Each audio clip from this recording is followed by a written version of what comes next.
Om Sahana Vavatu Sahanau Bhunarvavahai Tejasmin Vishabhai. Om Shanti Shanti Shanti.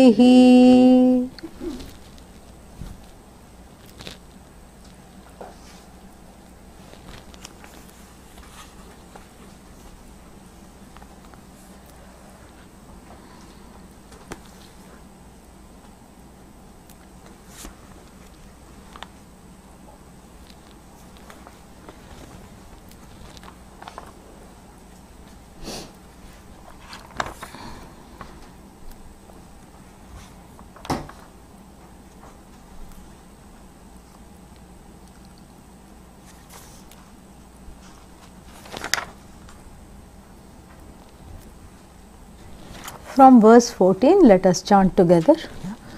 Griha kshetradi vishaye Griha kshetradi vishaye Yada kamo bhavet tada Rajasasya kamasya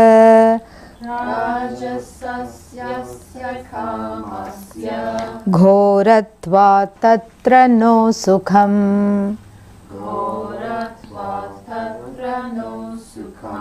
Siddhyena vetyasti dukkham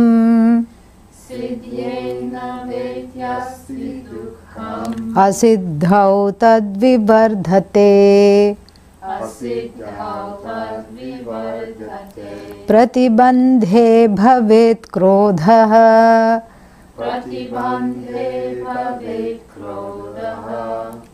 Dvesho va pratikulyatah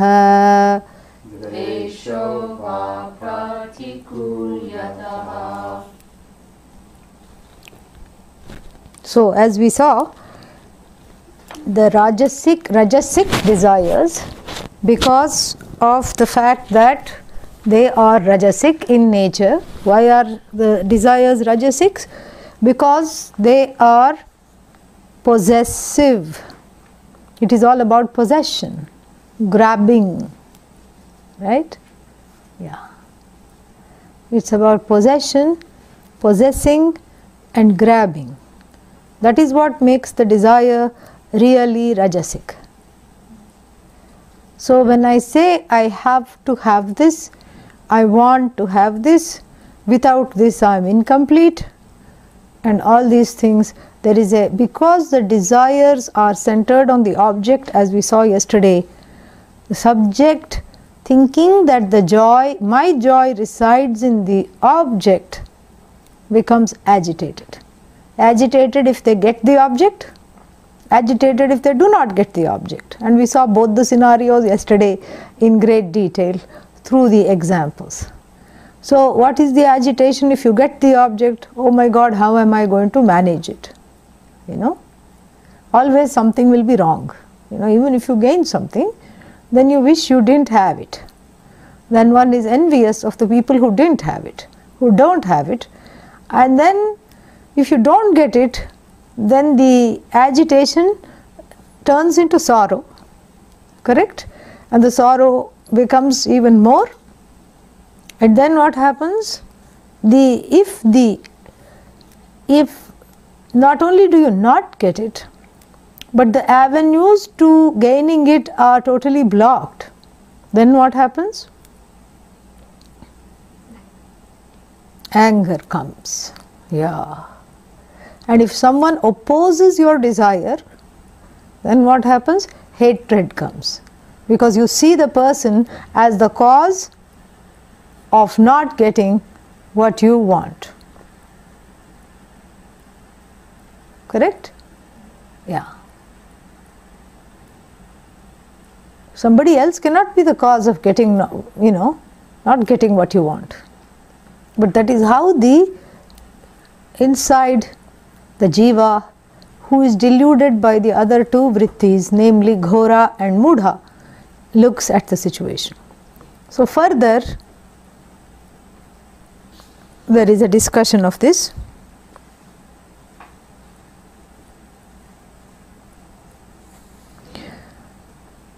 Ashakyaschet pratikaraha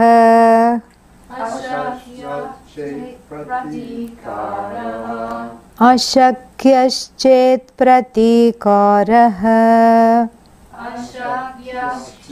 pratikaraha Vishadasyat tamasaha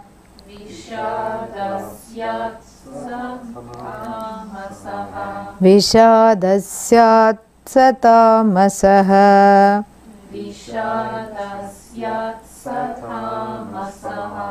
Krodhadishu mahad dukkham Sukha shankapi durataha.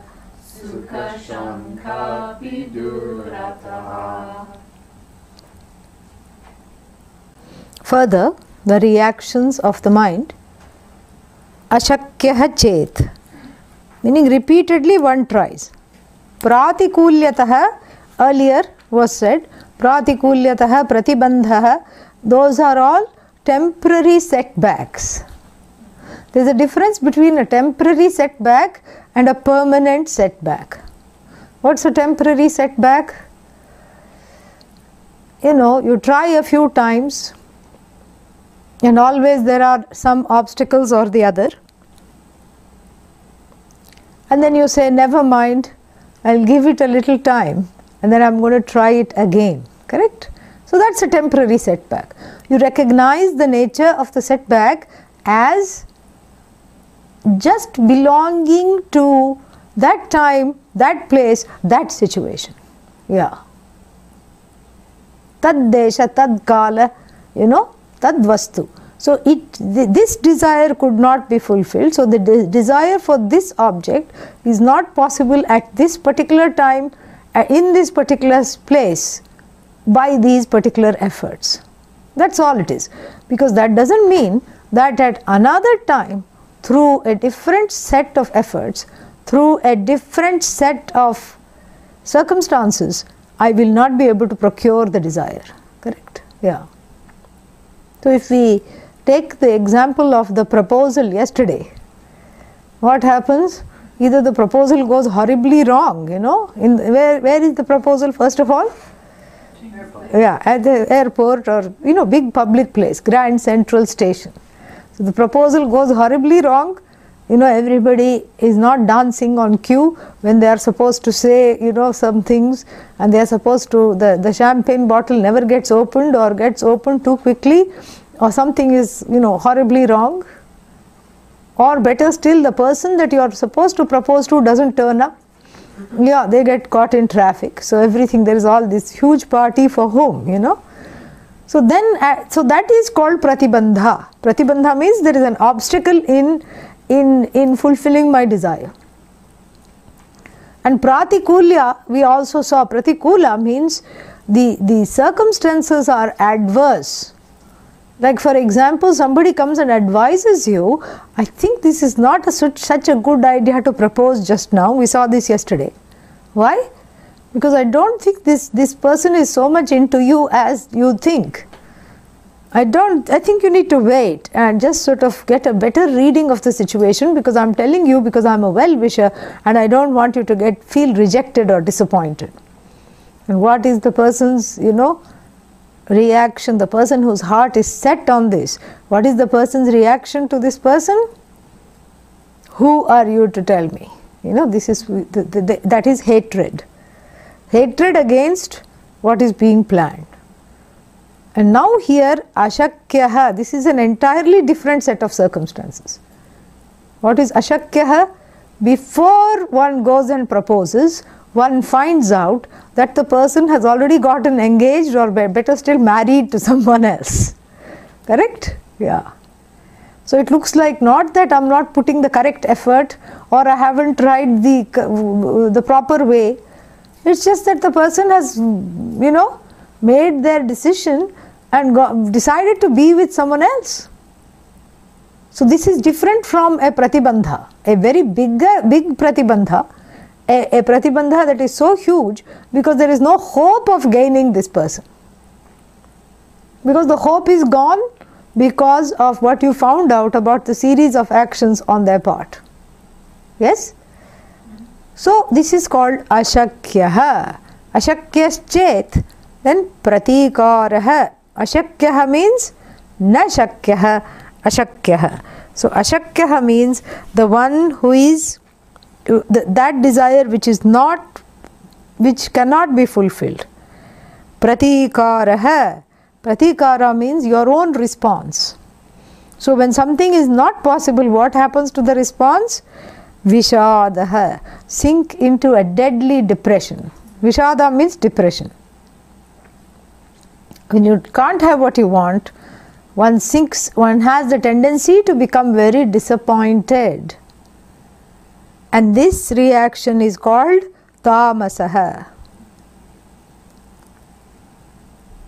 And actually you can kind of more or less split the 15th and the 16th verses according to the ghora reaction and the tamasa reaction, the 15th being mostly ghora, hatred and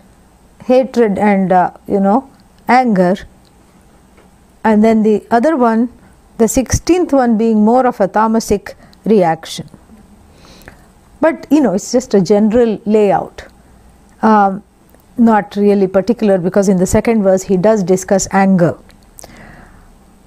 Krodhadishu, in anger, etc., and etc. includes hatred and all these things, revengefulness, jealousy, everything it includes. Krodhadishu mahat dukkham. And he says something very important, that we think ghora vritti is short-lived. Oh, it is short-lived? I don't have to deal with it for too long? No. Oh, that's a good thing. Not so fast, because it turns into moodha vritti. So the anger also declines into sorrow. Hatred also somehow, all paths lead to dukkham. Hatred also finds its way into dukkham. Anger finds its way into dukkham. Fear finds its way to dukkham. Jealousy finds its way back to dukkham somehow. What else? Delusion finds its way to dukkham. Therefore he says, tatra no sukham. Everything kind of, this dukkham is like a decanter of all emotions. Like everything turns into dukkham in the extreme state. And this dukkham is the symbolic stamp of the moodha vritti. So do you see how all these various reactions, one has gone from, mild, siddhyetna va iti chinta, a kind of an anxiety based on whether my efforts will come true or not, whether my efforts will yield the desired result. That anxiety then morphed into fear of getting it, fear of not getting it, and the fear morphed into disappointment and anger because one did not get it, and the anger turned into jealousy and hatred because somebody else got it, or somebody told me I could never get it. And then with the hope of the desire not getting fulfilled, further and further, what happened? Further and further, what happened? Yeah. First there was the sadness, and the vishada, and the sadness and anger further turned into a deeply sunken depression. So you see, when one finds oneself in the grip of depression, there are all these things that have happened, whether one knows it or one doesn't know it. So one may say, I don't know why I am so sad.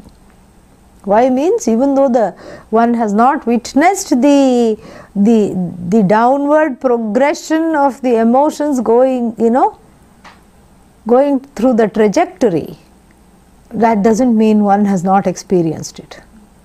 It has happened. So therefore, when one is mindful, what happens is that in that mindfulness, at least one is able to witness this downward spiral like a vortex going down. And then first one is able to witness it, and then with a little more viveka, vairagya and inner space, meditation, bhakti, shraddha, devotion, one is able to stop it. One is able to catch it. One is able to change the channel. But if you wait till it goes all the way down the spiral and gets sunk into this deep depression, which is a layered depression. A layered depression consisting of anger, fear, jealousy, hopelessness, discouragement. That's much more difficult to come out of. That's much more difficult to even address. How are you going to address it? So therefore, one has to be much more vigilant of these mental states. That is why these whole downward spirals have been given in such detail, because what is needed is the light of the witness, that is oneself, to shine on these emotions so that you see what to do and you are able to retract yourself from that situation. And this is what the Bhagavad Gita describes so beautifully in the beginning of the 6th chapter. I think it's the 6th verse of the 6th chapter. Uddhared atmana atmanam na atmanam avasadayet atmaiva atmano bandhuhu atmaiva ripur atmanah. Here Atma doesn't mean Atma as the Satchidananda. Here Atma means the ahankara, the body mind sense complex, the one who says I am in relation to the body mind sense complex, the Jiva here. And so uddharet, may you lift yourself up by yourself. Yeah. Meaning nobody else is in the place of watching these emotions, correct? Other people don't know what you are feeling. Other people don't know that from Vishada it has sunk into, something else, depression, or from Krodha it has sunk into Dukkha. You alone know that. And then you only can retrace your steps back. Uddhared atmana atmanam. And then it also says, the next line says, if you find yourself in a negative emotion state, don't beat yourself up. Na atmanam avasadayet. Don't blame yourself, because that you are just adding to the difficulty. So instead of saying, oh, this is not a very good situation, I have to get out of this immediately. Let's say you are walking somewhere in a city and you come upon, you just by mistake take a turn into a dark alley and it looks like it's not a very nice place.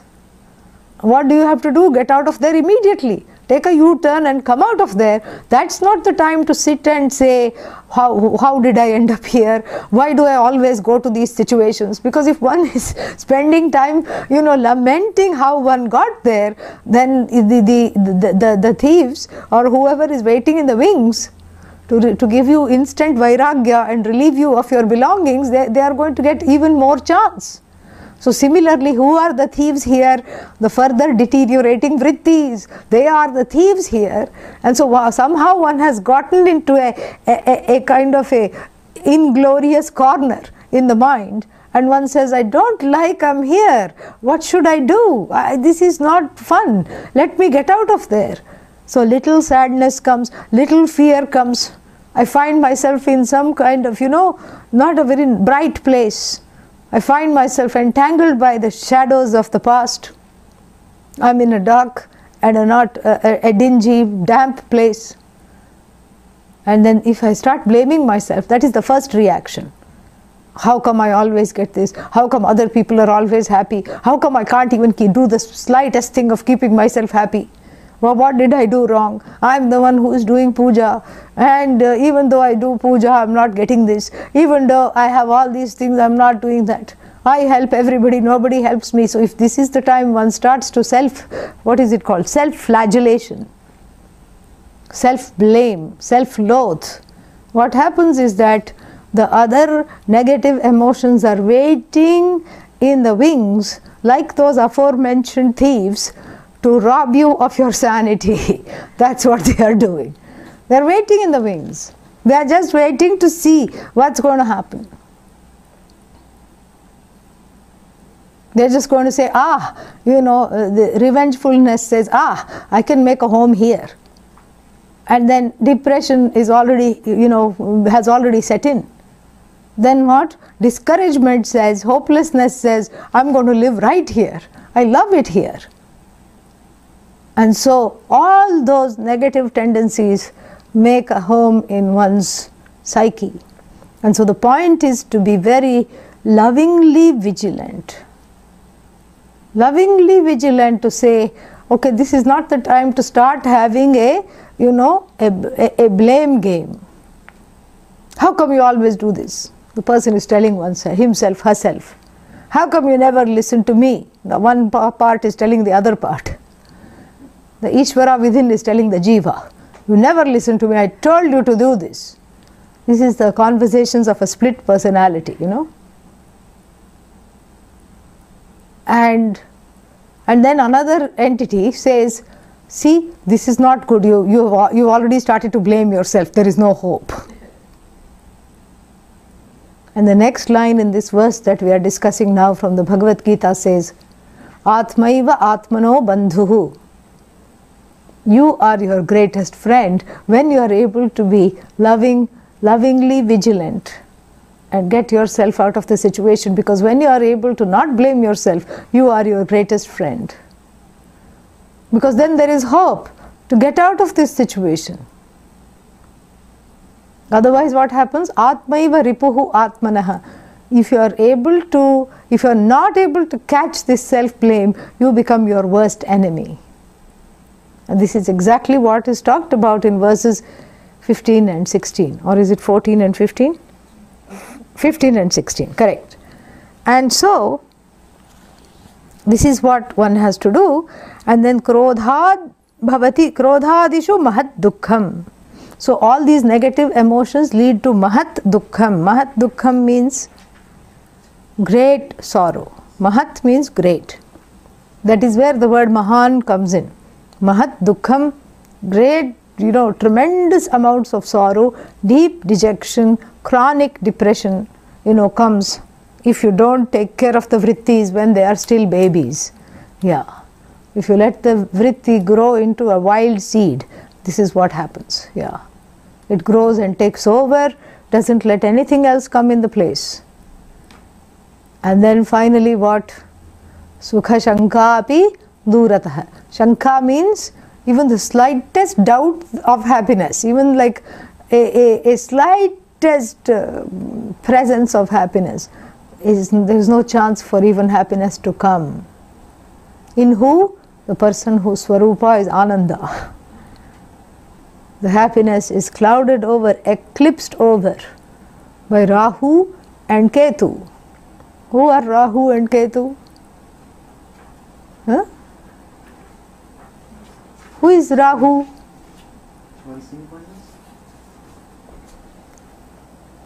Who is Rahu?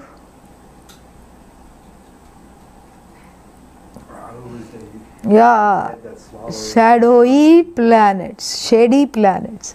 Actually the eclipses, that the casting of the eclipse is called Rahu and Ketu. They are seen as two planets. Actually they are the shadow side of humanity, really.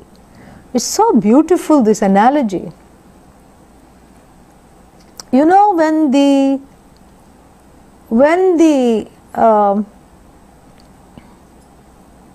in the story in the Puranas, there is a story of this, what is that called in English? The churning of the ocean took place. Kshira Sagara, the milky ocean. The milky ocean means it's the unconscious. Yeah, it's one's own psyche. It's all the allegory, it's beautiful. So there's a story that the Devas and the Asuras, the goodies and the baddies, on both sides, they churned this milky ocean because inside this ocean was the secret goblet of immortality. Nectar of immortality was going to come out of the depths of the ocean, and so the ocean had to be churned. And it's such a big ocean, how will they churn it? They got a mountain as the churning rod. And then the churning rod in the olden times needed a stick, a rope. The churning stick needed a rope to be able to churn something, like the butter or the buttermilk used to be churned like this. And what did they use as a rope? A big snake called Vasuki. They poor snake, yeah. So they told the snake, we'll give you also the nectar of immortality, come. And then it was this long python, and the python was wrapped one time around the mountain, and one side the devas pulled and the other side the asuras pulled, and the mountain churned this ocean. And interesting things came out. And the asuras, meaning the bad guys, the demons, also came into this, because the demons also wanted immortality. And in the allegory, what does it mean? The demons are the shadow part of oneself. They also want to be immortal. The shadow part also wants to be immortal, meaning free of these negative vrittis. And the godly parts also want to be immortal. They also want this knowledge. So the nectar of immortality is nothing but this knowledge. So then what happened? Before the nectar came, the story goes that a lot of poison had to be processed. First, a terrible poison came. Hala. Yeah. And that's why in the Dakshinamurti Stotra, in the morning puja, we say, hala jvala galaya namaha. The one who swallowed or who processed this poison. And what is this poison? The collective unconscious.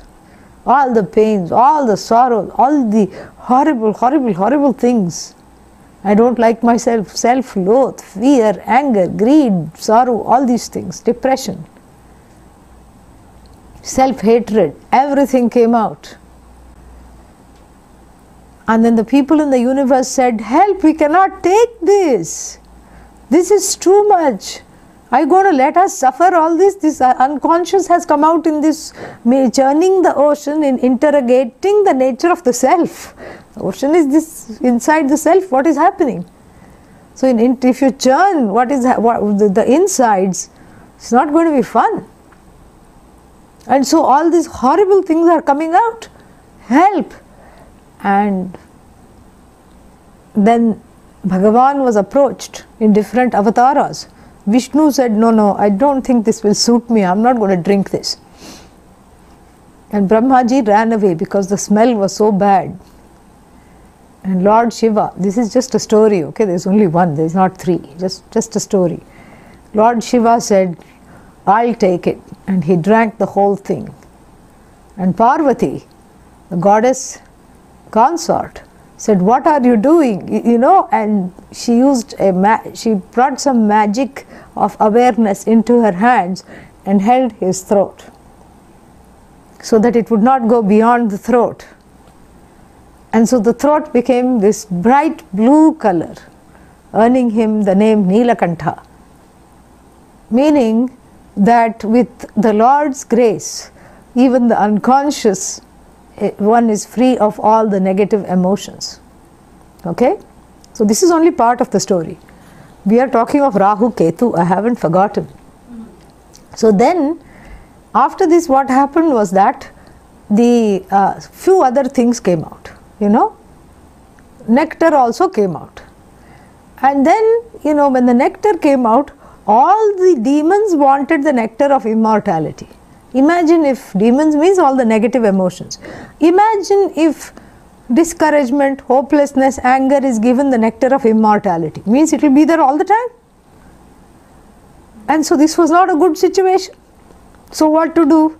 These negative emotions have somehow to be led out of the hall where the immortality nectar was being served to all the good people, Meaning the side of the personality which is bathed in light, that is the one who can get this knowledge. As we saw yesterday, without the qualifications, we cannot get this knowledge. So what to do with all the unqualified, disqualified ones? take them out of the room. How? Lord Vishnu is very obliging.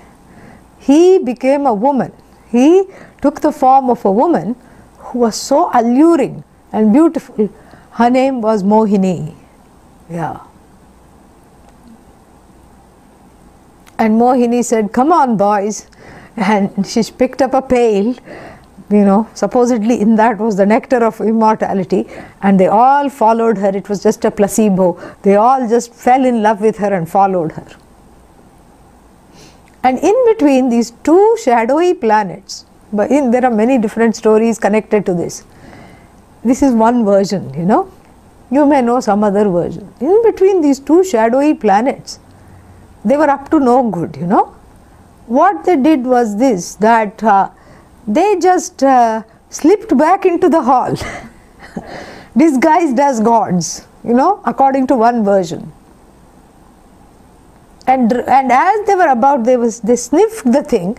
As they were about to drink it, their masks or whatever they had come to disguise came down, and they were booted out of the thing, out of the hall. And so they were spun into orbit so that they would no longer trouble humanity. But even from there they trouble humanity, by eclipsing the sun, and which is a metaphor for eclipsing the sunny self. So beautiful. So that is one story. They sneaked into the hall, these shadowy beings, and they still, because they were close to the nectar of immortality, they got enough from it to never die, so they are spun into orbits, so they are still there. So in other words, even the grace of God could not banish the shadow personality, and the shadow personality need not be banished. It is there for a purpose. It has to be integrated. It has to be transcended. This is the message we get from that version. There is another version of the same story. This is nothing to do with the churning of the ocean. Now we are switching to another story. And in this story there was some kind of a beast that was killed. A beast, like a demonic beast that was harassing the people, was killed.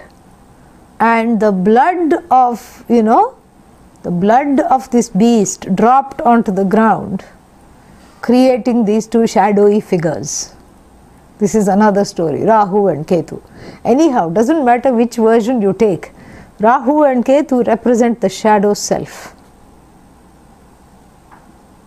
And the shadow self is the unconscious, and whenever they are, what's the word for it? Whenever they are active, they create problems.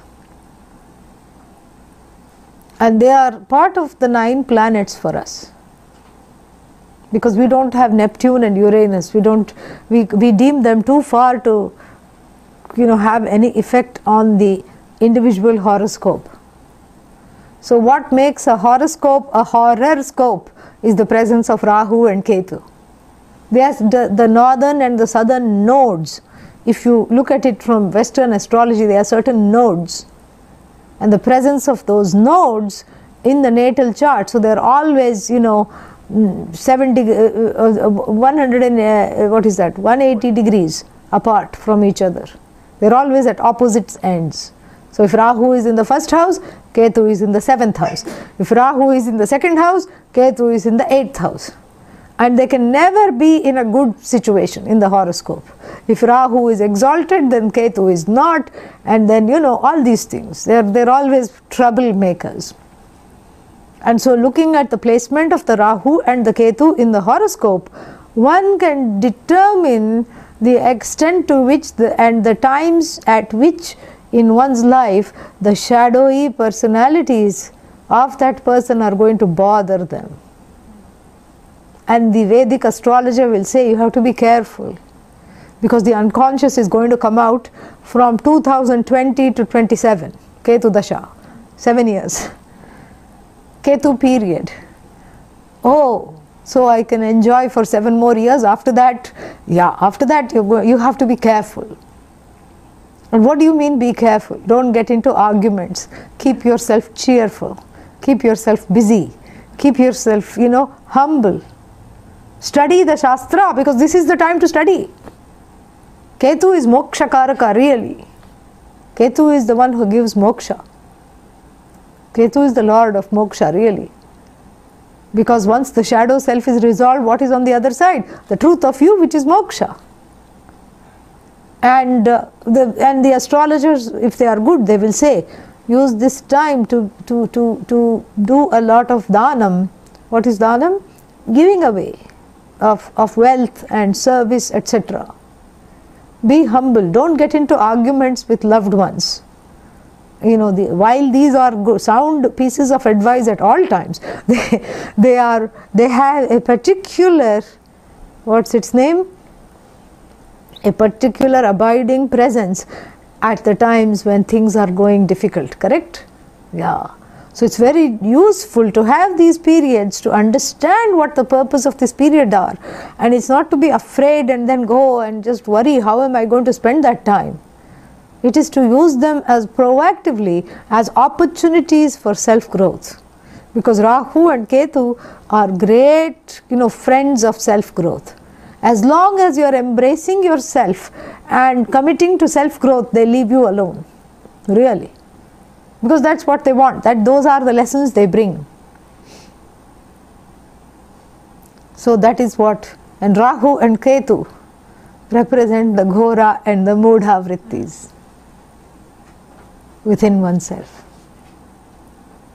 The pall of gloom, and not respectively. I mean, both of them are Ghora, Mudha, Rajas, Tamas, both of them together.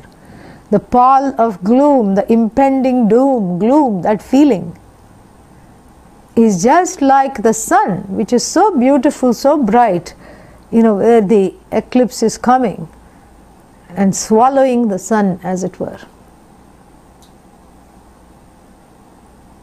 And same thing with the moon. The full moon, so lovely to look at. Then suddenly this dark blemish on the moon. What is this blemish? Ghora and Mudha vritti. Occasionally it comes. Every year there is at least 2 eclipses. One Rahu eclipse, one Ketu eclipse. And if it comes from the top, I think they say Rahu has caught the sun or the moon. If it comes from the bottom, if the shadow comes from the bottom, they say it is Ketu, something like that. And so, likewise, these 2 vrittis create havoc in the mind, and they represent the unconscious. They come out of the unconscious. When the unconscious has to be mollified, really. One has to understand what it is. One has to basically make friends with the inner child to overcome this unconscious. And this inner child is nothing but a bunch of frozen needs. How are you going to console yourself for the balloon that burst when you were 3, Even if you buy 300 balloons, it's not going to be the same as that one which burst. So, to tell this child that it is okay and you are there to take care of it, you have to parent this child. Usually the tendency is to adopt out this child to others. You take care of it, you will tell the significant other. This is what I mean by exchanging the remotes. You cannot exchange and foster these inner children. It will not work. It may work for a little while, after which you have to do it yourself. And so you have to be there and say, it is okay, it is all right, and you are okay, you are not bad for being this way, you are all right. So you have to identify not with the child, but with the adult. This is self-therapy. This is a very advanced form of therapy, and along with Vedanta it works. And best of all, it is free. It's totally free. And the moment you feel it's not working, it's because you have identified with the inner child. You've started to feel abandoned. Nobody loves me. Nobody wants me. I have to do everything on my own. Even when I was a child, I did everything on my own. This is not the adult talking. This is the inner child talking. And so the inner child has to be loved up enough, and the adult has to be secure be securely staying in the place of the adult in order for this change to happen and for this therapy to work. Otherwise, one goes down the spiral that Vidyaranya Swami so beautifully described. Further,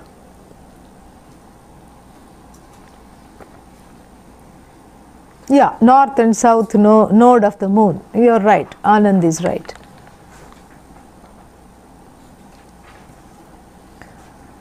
Kamyalabhe harsha vrittihi.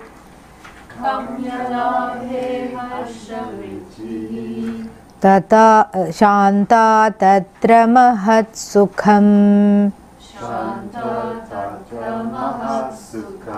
Bhoge mahattaram labha. Prasakta vishadevacha.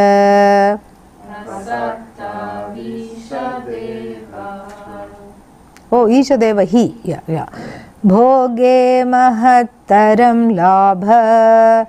Bhoge mahattaram labha. Prasakta vishadevahi.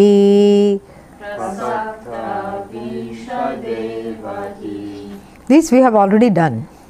Yeah.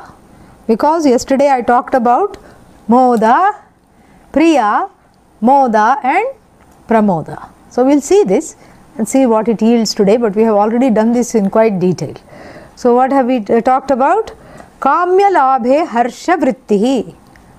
So we have seen the bad news of what happens when you don't get the object of desire. Here now we are finally coming to good news. What is the good news?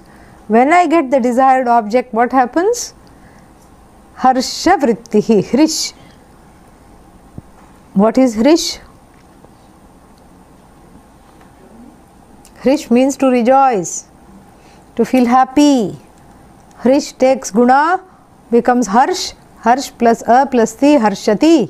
Harshati means rejoices. Harsha vritti means a joyful vritti arises at the thought of success. Kamya labhe. So when you actually gain success, there is total joy. Shanta tatra mahat sukham. Mahat sukham. So shanta means not the vritti here, that there is a cessation of agitation. Shanta here means, because the mind that was agitated, siddhyet nava iti, whether it will be successful or not, is finally quietened. Why? Because I have gained what I want. Bhoge mahattaram labha. So when you gain the object, there is a happiness. Then there is a peace of mind, because the agitation for a time has kept quiet. But then in the enjoyment of that particular item, whatever that is that you have gained, the happiness is greater, you know, and in the enjoyment the happiness is greater, and labha prasaktau, in the hope of gaining it, there is a little bit of joy. So because of the meter, he has put it in the opposite way. So first we have to take it as labha prasaktau ishad eva harsha vrittihi shanta tatra. Like that we have to take. Labha prasaktau means when there is a slight hope of gaining this. You know, you have put in all the work and then it looks like this is going to be yours. You have opened the ring box and popped the question, and you see the face of the beloved, and the beloved is not looking mad and is not getting ready to throw something. So then you feel, oh, the person is going to say yes, okay. That expectancy creates a little bit of joy, and then what? The gain of the actual gain creates more joy, and the final gain is what? Final joy is when you actually enjoy it, when you take it in. So like I said yesterday, first you say aha, then you say swaha. So aha is priya and moda is about to swaha, and then pramoda is Swaha. This is just a small snapshot of joy in an otherwise troubled life. Because what is going to happen after this? More trouble. Because I only got part A, not part B. This was all okay, not that. That was all right, not this. This was okay, but that is waiting to be desired. How come I could only fulfill one desire after working so hard? All these things are waiting to come out. These little Rahus and Ketus. Yeah, these baby Rahus and Ketus within oneself are waiting to come out. And so this Shanta is a temporary Shanta. The cessation of desire is not even needed for moksha. You just have to interrogate the nature of the desirer as someone who is mithya. The one who is the nature of the desirer is that which is Satchit Ananda.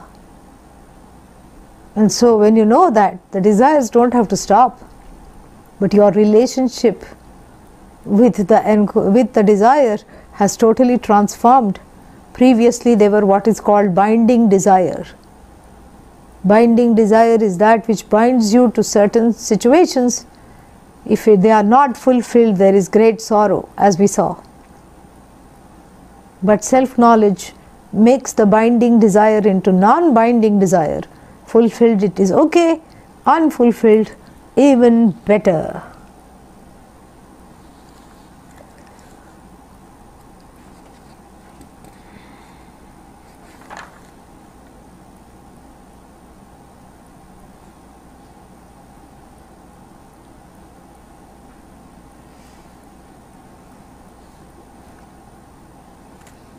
So this joy that is talked about in verse number 17 is a temporary joy based on the object.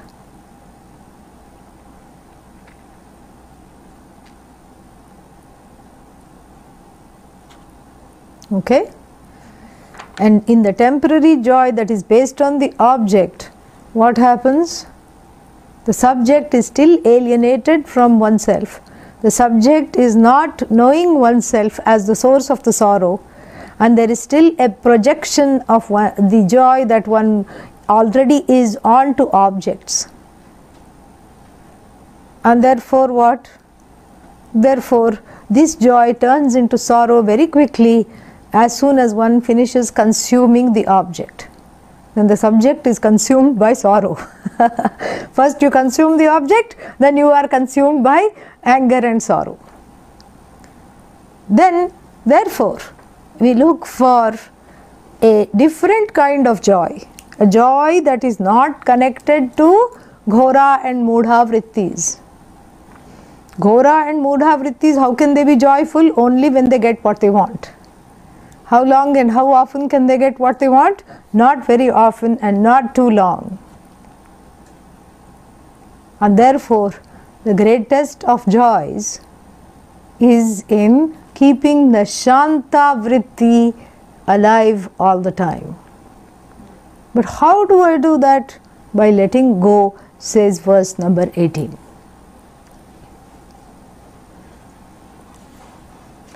Mahattamam viraktau tu Vidyanande tadiritam Evam kshantau tathau darye Krodha lobha nivaranat. Yeah, Mahattamam means this. There are two things. Pratyayas. What are pratyayas? Suffixes. Like in English also we have good, and then we have better, and then we have best. High, higher, highest. Superlative, I think it is called. Correct? And what is the one? Comparative. Comparative, and then superlative. So in we likewise in Sanskrit we have those two suffixes. They are called tarap and tamap. The last pa goes away. Tara and tama is what remain. Tara means comparative. Tama means ultimate, superlative. Mahat means great. Mahattara means greater. Mahattamam means greatest. Mahattama means greatest. So the Mahattamam, first we describe the greater joy. What is the greater joy? That which is slightly better joy. Better than sitting in the Mudha Vritti is the Ghora joy of trying to possess the objects. Then after possessing and enjoying the object, there is a slightly greater joy.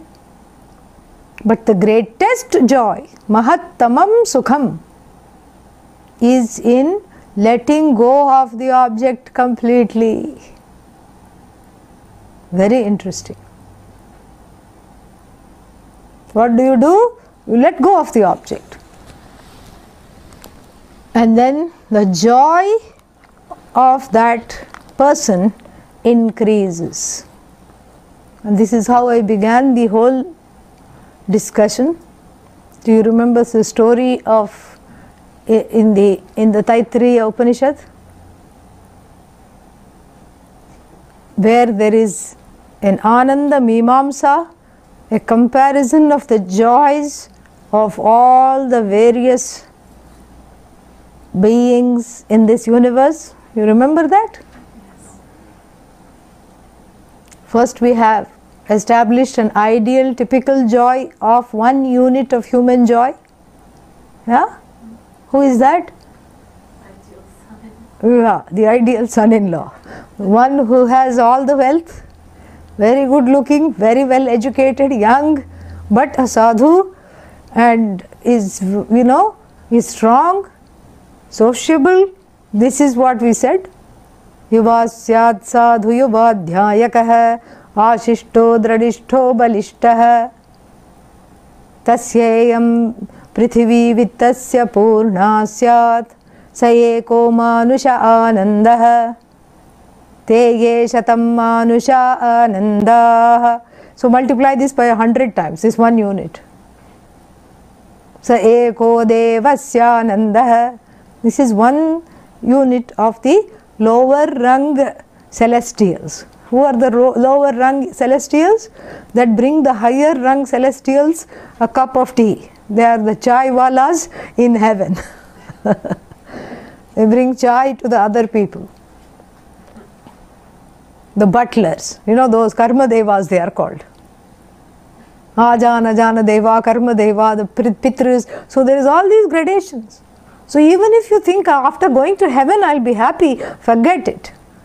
Because if you are told to, handed a dust rag and told to start at the lower rung celestial, you're going to be really mad. You're going to be very angry. You'll feel like throwing the dust rag at the person who handed it to you. So this is not the, and there'll always be somebody who is bigger than you in heaven. Even just like here. Here you look around, there is somebody who is better off, there is somebody who is happier, there is somebody who is definitely who is richer, there is somebody who is less burdened, there is somebody who is having a better life, a bigger house, a nicer body, better health. Look at that person, they can eat everything. What is wrong with me? All these things. And there is always somebody who is better off than you. And you think taking this comparative, this tarap tamap mind which you have, mind itself is comparative, it compares with everything. So taking this tarap tamap mind somewhere to some other place in this universe, you're going to be happy? No. Like that story of the Panditji who went to heaven, I told you that story, right? Of course you will say no because you want to hear it. So this great scholar who was doing Harikatha and teaching people, story of the Lord Krishna. That's what he used to do. He used to go to the temple and teach people the story of the Lord and all the glory of the Lord, and then died and went to heaven and woke up in a nice bungalow, small little, picket fence he had, a nice little thing, and he had one servant in heaven. And the domestic help brought him tea and all these things. Then what happened? Then of course, being human nature, he says, let me see the neighborhood, who else is here. Then next in front of him he saw this huge stone mansion. Couldn't even look this way, that way. He couldn't even look with his two eyes here without shaking the head from side to side. He couldn't take the bigness of this mansion in. Then what happened? No, he wanted to, before he did get jealous, but before that he wanted to find out who lives there. He says, that must be a person who is not only doing Harikatha but Bhagavatam also, meaning more advanced text he is taking of the story of Bhagavan Krishna. I should go and pay my respects. And he knocks on the door, and that person has 10 servants and gardeners also, and cook and everybody. And then of course, remember that they all enjoy 100 times more than the human unit of ultimate happiness. So then he said, let me meet the master of the house. They said, sure.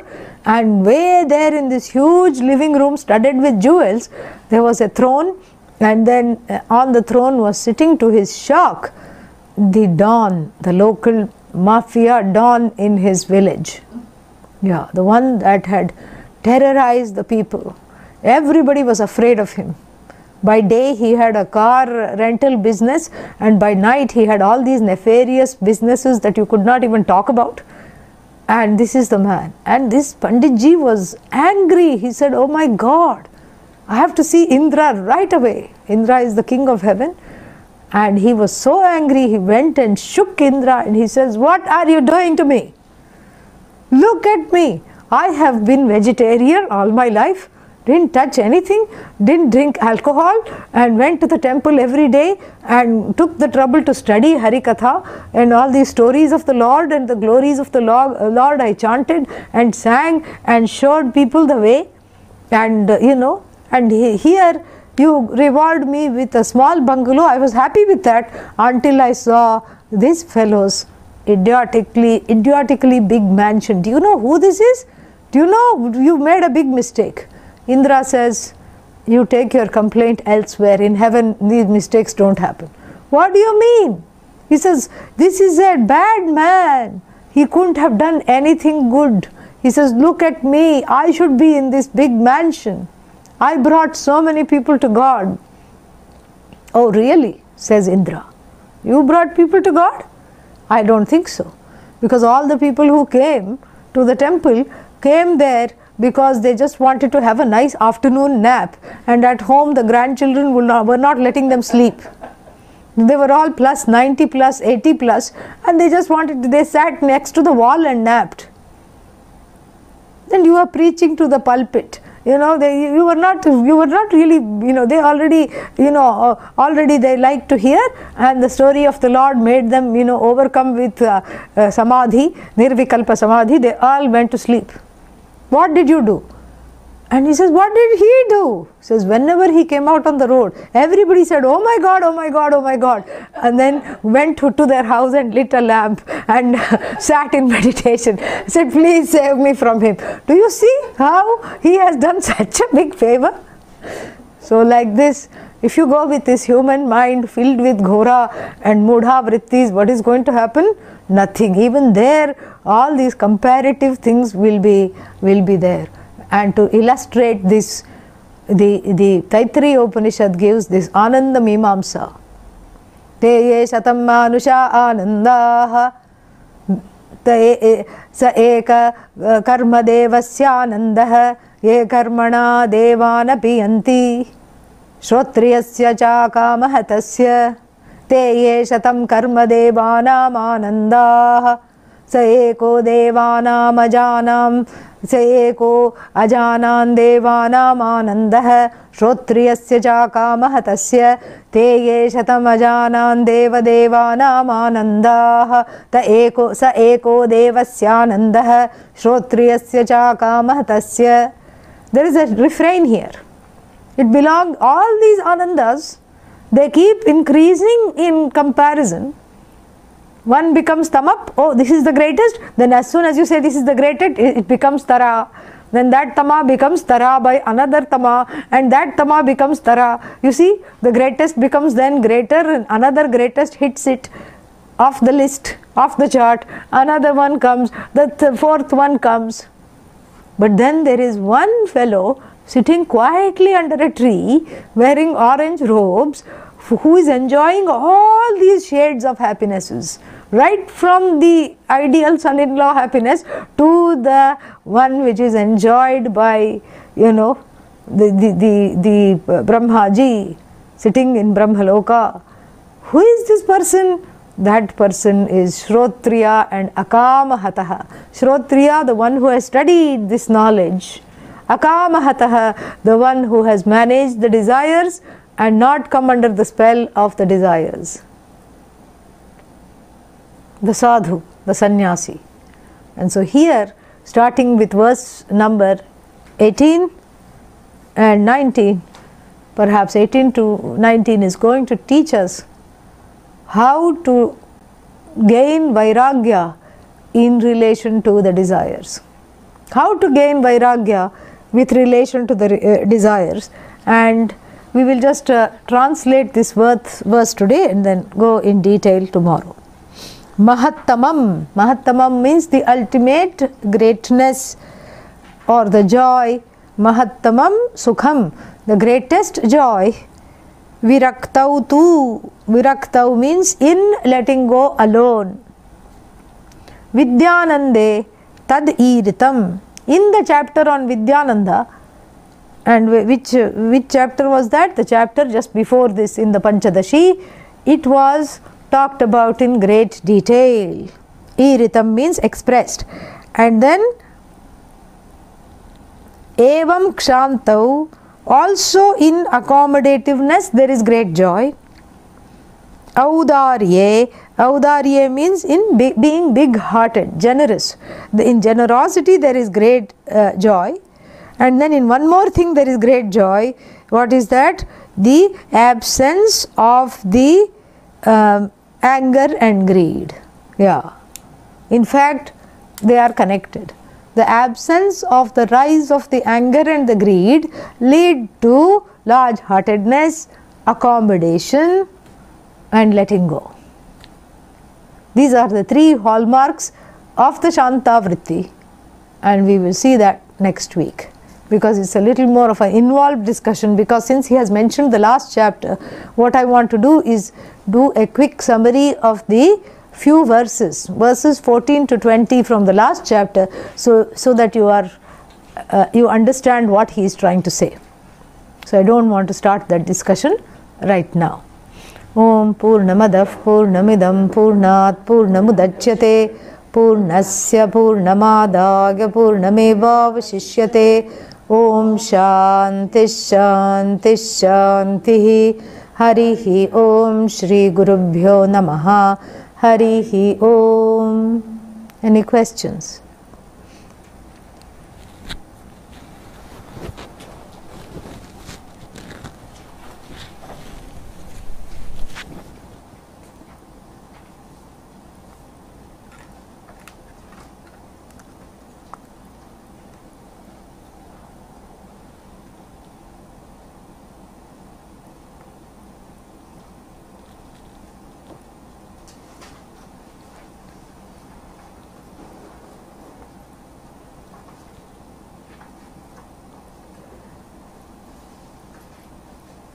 Today my 13-year-old daughter is also listening to this. Wonderful. She says, a great session and big thank you. Thank you, Bindal. Thank you for listening. Everything that she read in The Secret, the Law of Attraction, is already in Vedanta, which you covered today. Very nice. You are reading all these wonderful things. I am so proud of you. I pray that you have success in whatever you want, and you are welcome to listen anytime you want. Yeah. So the law of attraction is not really a secret. You are right. You are so smart. So wonderful. And it's wonderful to listen to with your parents, with your father, with your mother. It is so good. Very happy. You can share this with your friends. Yeah.